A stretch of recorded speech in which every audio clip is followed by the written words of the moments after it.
उपस्थित सर्व विद्यार्थी मित्रांनो,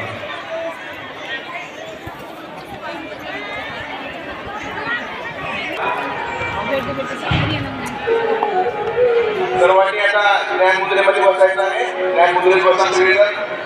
पुढच्यावरती हात न्यायमुद्रेमध्ये सर्वच मुलांनी आणि जे पूजेला बसलेले आहेत त्या विद्यार्थ्यांनी आपापल्या आईवडिलांकडे पाहत प्रेमपूर्वक पाहत 2 मिनिट आपण हरिओम पूजन करूया. सगळ्यांनी सोबत करायचं आहे. सर्वच पालकांनी आणि मुलांनी डोळे बंद खूप दीर्घ श्वास आतमध्ये भरायचा आहे आणि माझ्यासोबत सगळेजण एकसाथ करूया.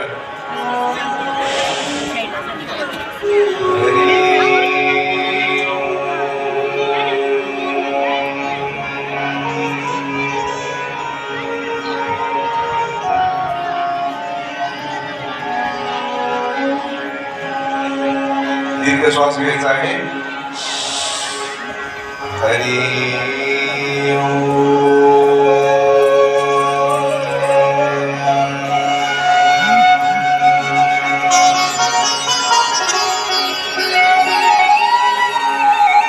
परत एक वेळेस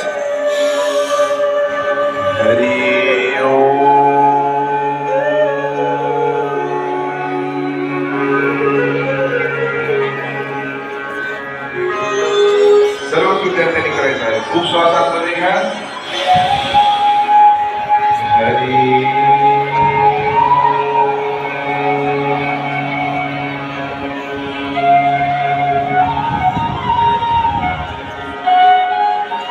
विद्यार्थ्यांनी म्हणायचं आहे, सगळ्यांनीच म्हणायचं आहे सोबत. खूप श्वास आतमध्ये भरायचा आहे.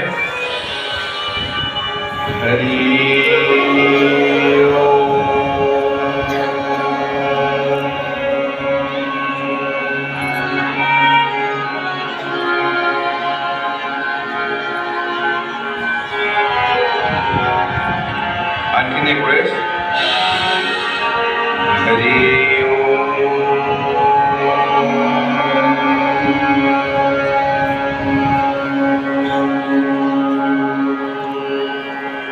आणि आता दोन्ही हाताचं दर्शन करून आपल्या डोळ्यावरती चेहऱ्यावरती स्पर्श करायचा आहे. हे असं हरिओमचं पूजन 7 वेळा केल्यामुळे आपल्या मनातील संकल्प विकल्प कमी होतात आणि आपलं मन स्थिर होतं. आपल्या भोवती एक आध्यात्मिक ओरा तयार होते. त्यानंतर करंडीच्या बाजूचं जे बोट आहे, करंडीच्या बाजूच्या बोटाने आपण ज्या ठिकाणी तिलक करतो त्या ठिकाणी स्पर्श करायचा आहे आणि 3 वेळा माझ्यासोबत म्हणायचं आहे. ओम गम गणपतये नमः. डोळे बंद. चला म्हणून सगळेजण ओम गम गणपतये नमः. ओम गम गणपतये नमः.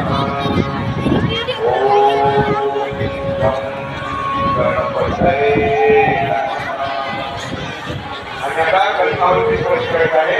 या ठिकाणी विद्यार्थ्या प्रकारे सरस्वती आपण थोडा उच्चारण करूया. ओम श्री सरस्वती नमः. डोळे बंद. ओम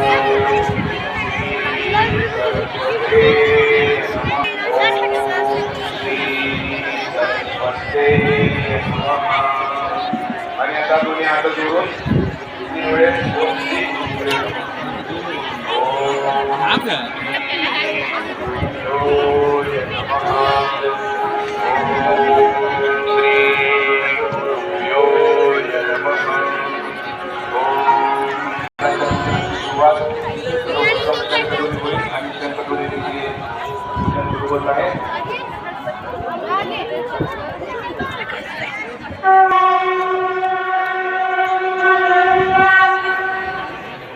आणि आता सर्व पालकांनी जागेवरती सुटून थांबायचे आहे आणि मुलांनी जागेवरती ते पूजेला बसले त्याच मुलांनी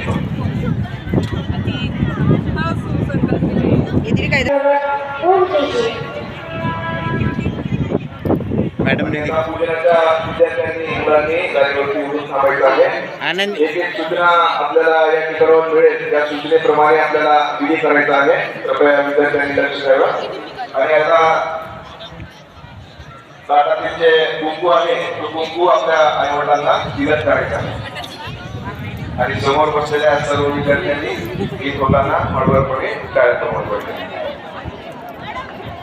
ओम स्वस्ति नो इंद्रो बृहस्पतिः स्वस्ति न पूर्वा विश्ववेदाः स्वस्ति न सारिषो अरिष्टनेमि स्वस्ति नो बृहस्पतिर्दधातु. करो मनात चित्ता संस्कृति अपनाओ वर्ग के संकेत पे चढ़कर जीवन सफल बनाओ. यानंतर ताटामध्ये जे फुलहार आहे तो फुलहार आपल्या आई वडिलांच्या शिक्षकांच्या गळ्यामध्ये घालायचा आहे. एक फूल त्यांच्या